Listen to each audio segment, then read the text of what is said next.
So we went to your son Nick to ask, what his analysis was of Wayne and what his. I love the reaction as well. It's great. How'd you find him? Don't worry about our sources. And we got a response, and we were very happy with it. And I'm going to read you what he said. He said, the thing that I think people don't get about Wayne is his insane passion and dedication to rugby. I've never seen anything like it, and I think it explains his success to an extent. A story I like to tell is this one Saturday I came down to visit when I was in Auckland and he was in Cambridge. We started the day by watching our friend's son play in his under-15 game. Actually, funnily enough, it was Josh Lord. And then we decided to stay on and watch Hamilton boys versus Rotorua boys. We then went and watched a young prospect, who by chance was Sean Stevenson, play for his club. We made it home for the first Super Rugby game at 5:30 and then watched the next two. I decided it was time to call it a night, but Wayne stayed up to watch 2 European games. The thing is, in every game, he is thinking about what he calls the trends of rugby. He has an incredible appetite to digest rugby, and I find he's able to be ahead of the curve simply because he digests more rugby than anyone else. And the question I had at the end of that is, your appetite and passion for rugby, has it stayed the same through the course of your life? Well, it's almost been explained. Like in that situation, you recall names, dates, fields. You're an encyclopedia. Surely it must have stayed the course of time. Yeah, I can't remember someone I met yesterday, but I can remember scores and who I coached and,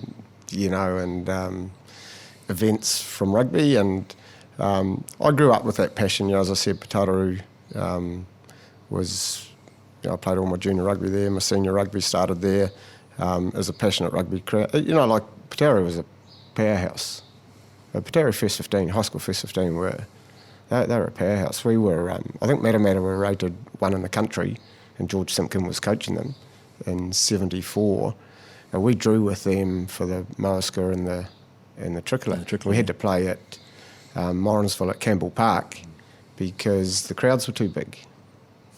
And I remember someone telling me that George was so nervous he was standing behind the stand having a smoke towards the end of the game. I got to school on the Monday morning having drawn 8 all, and I got knocked out at the end of the game. So I woke up in the changing room with my dad and my uncle there. I get to school on the Monday morning, no one would speak to me. And I then found out that at 8 all, with like a minute left on the clock, I'd made a break from the 22, so I'd dummied and gone, and I ran all the way down the field, had a winger outside me, and I must have dummied the fullback and got the old stiff arm. Yeah. So I ended up waking up in the changing room and no one speaking to me at school because I'd lost us the Tricolour and the Moaska Cup. But that's how Heartland Rugby was. The small schools were strong, vibrant. It was the only sport I really played.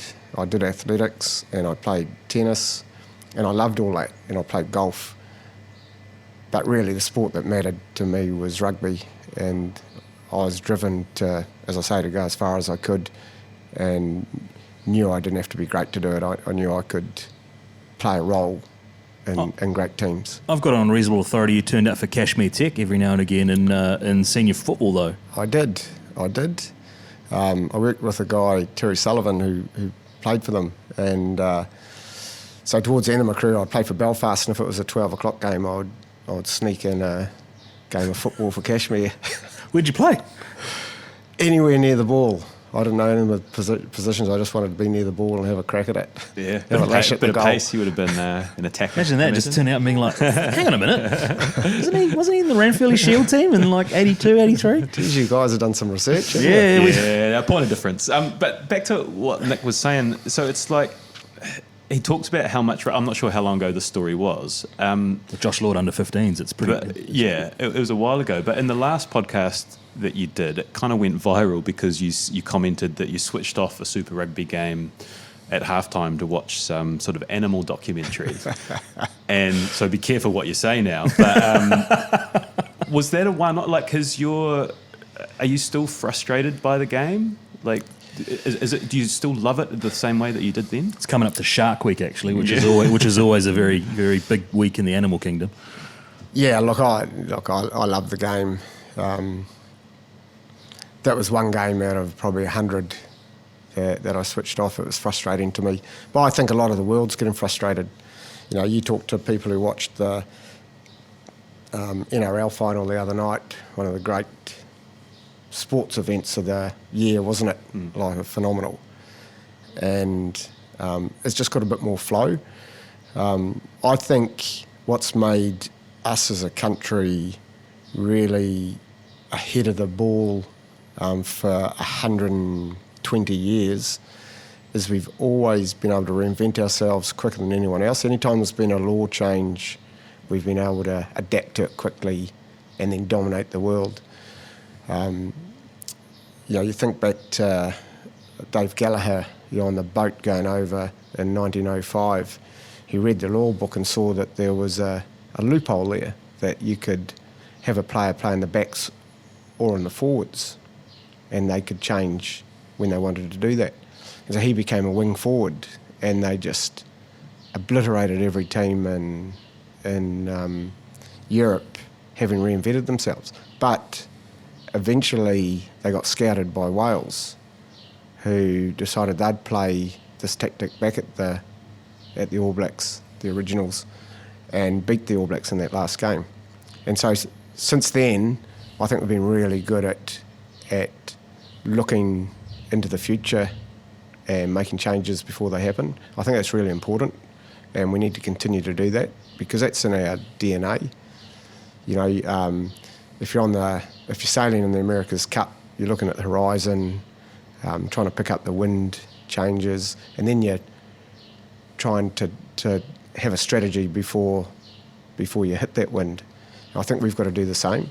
And if you look at the game currently, there's a lot of frustration around the number of penalties, the number of yellow cards, the number of rucks. Just going straight in the ruck, there's another ruck. They'll always pick up a penalty, because there's a penalty just about every ruck if you want to see it. Then you play maybe 4, 5, 6, 7 phases of advantage. Then you come back, then it kick to touch, then there's a drive, and so on. And I think it's frustrating a lot of people, not just people like me. And if you are in the crow's nest, it can't carry on like this. So they're going to have to make some changes.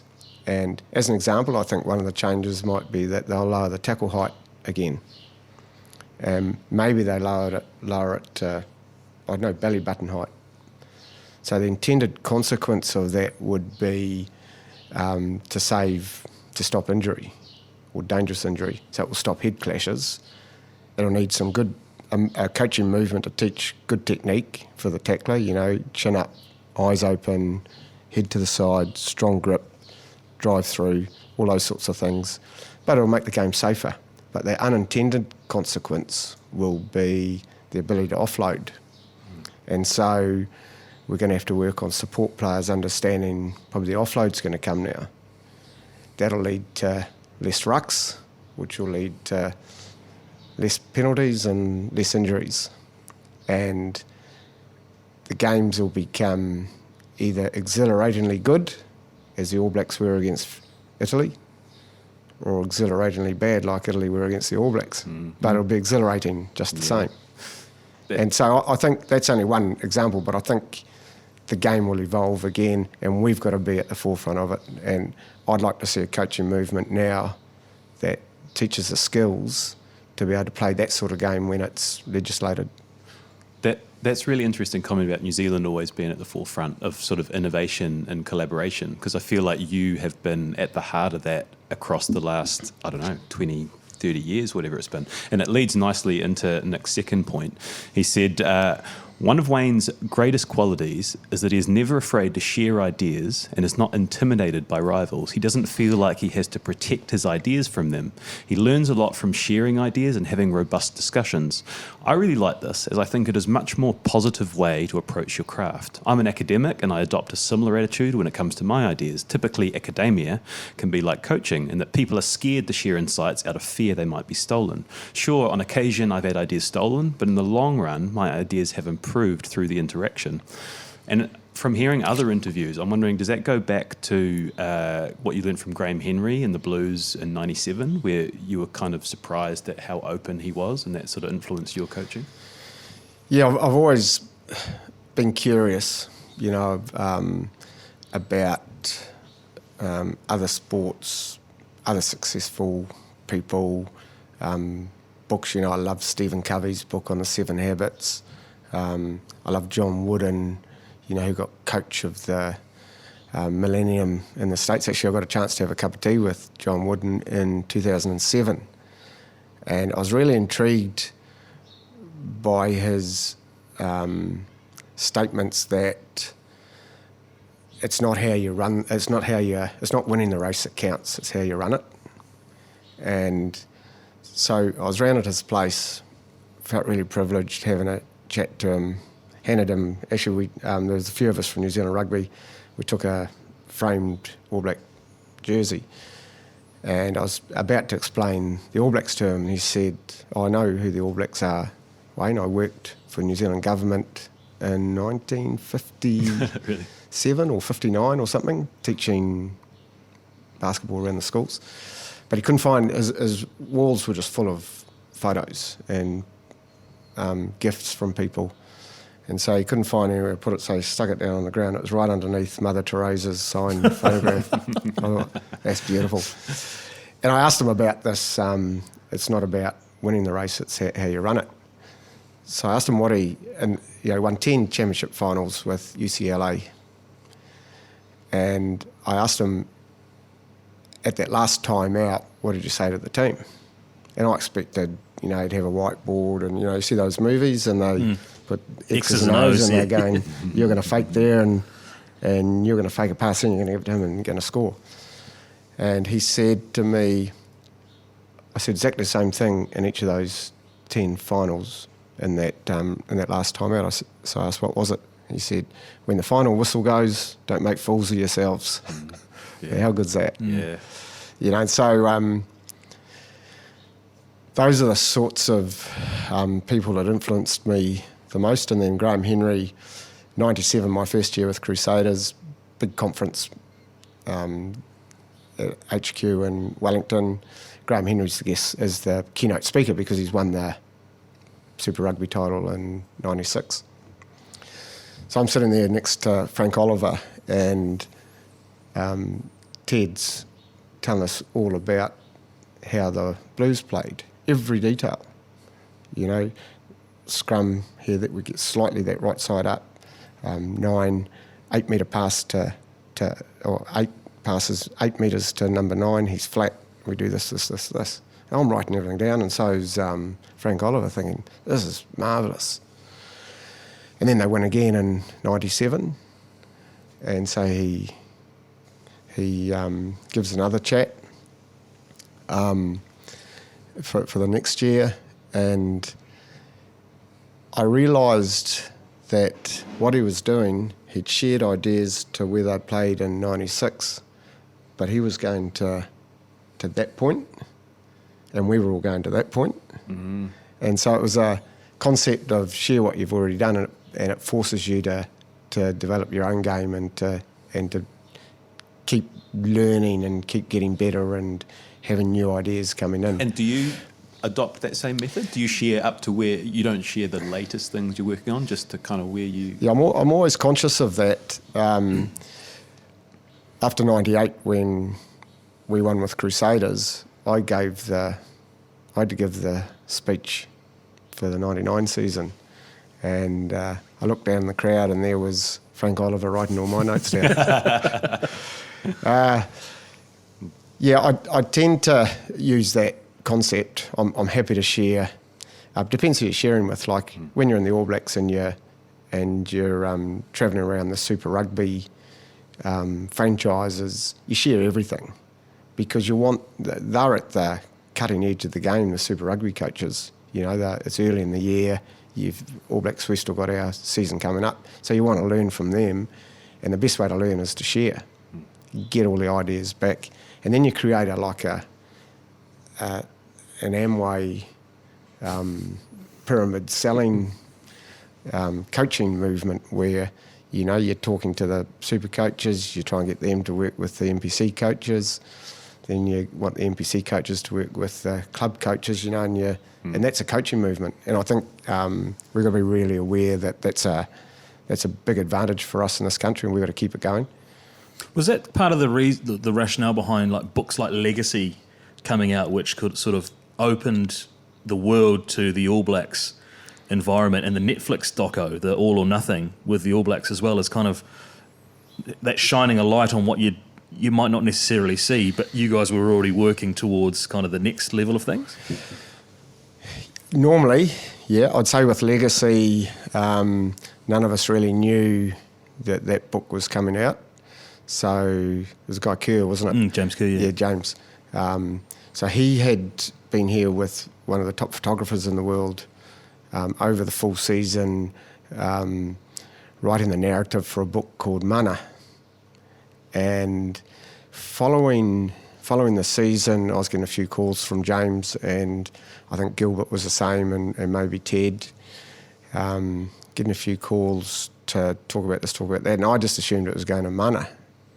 And then I got a call from New Zealand Rugby Union saying this book had come out and questioning why I was part of it. why I was part of it. And so it was all news to me. We did share a lot of inside information in that book, but you know what? It really forced us to make changes, or not to make changes so much, but to grow what we were doing. You know, and complacency is your enemy. And with the All Blacks, I don't know what our winning record's been like over the 120 years, but it'll be close to 80%. And so you have to absorb a loss. And again, you don't like it, but you've got to tolerate it and you've got to learn from it. But the biggest issue, I think, when you're coaching the All Blacks is to not let winning be your enemy. You know, complacency is the worst thing you can have in a team. And, you know, that you've got to get rid of that illusion that everything's going well and you're all on target. You know, you need... Pat Riley, great NBA coach, he used a term... something like useful worry, or something like that, positive worry, so that you go into a game with edge, not quite sure, knowing you've got to put everything into it to win the game and to perform. And I think that's something that the All Blacks do pretty well. You watch them, even the last couple of years when there's been a bit of up and down, when it's really counted, like the game in Joburg, the All Blacks are fronted. And they fronted for their coach and they fronted for the jersey, you know, and it was a brilliant performance. So those are some of the challenges that you have as a coach, and the challenges of sharing. Yeah. Just on sharing, you've got to be a bit careful at times. Yeah, and just on that note, so you've obviously been privy to some amazing people and have audiences with amazing people. Do you get inundated with requests from people on their way up as well to have some of your time and to gain some of your knowledge? Yeah, I do a lot of mentoring.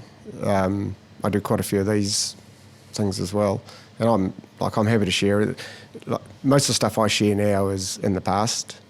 Like, I've got a book coming out. I've got a launch tomorrow down at my Belfast club, and I share a lot in that because I wanted to have some coaching information in there.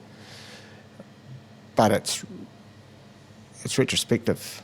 Like, the game's growing, it's changing. I've got some stuff in there about the women and how we adapted to play that game that we played. NZ are aware of this? Yep. don't want another legacy situation here. This is my book, this one. Yeah, you know, it's. I also do a chapter on the Chiefs. You know, the Chiefs are really special and unique, and we used settlement by Tainui, we used the language to change the game, to change the way, the imagery that we had around the game. The words we used weren't rugby terms, they were to do with our legacy here, our history. We travelled the region, we do all that sort of stuff, and I tell that story. But that was back in 2012, you know, and it'll be interesting, but it's not really applicable today. Yeah. So I'm pretty comfortable that you share today because tomorrow other people are going to have different ideas.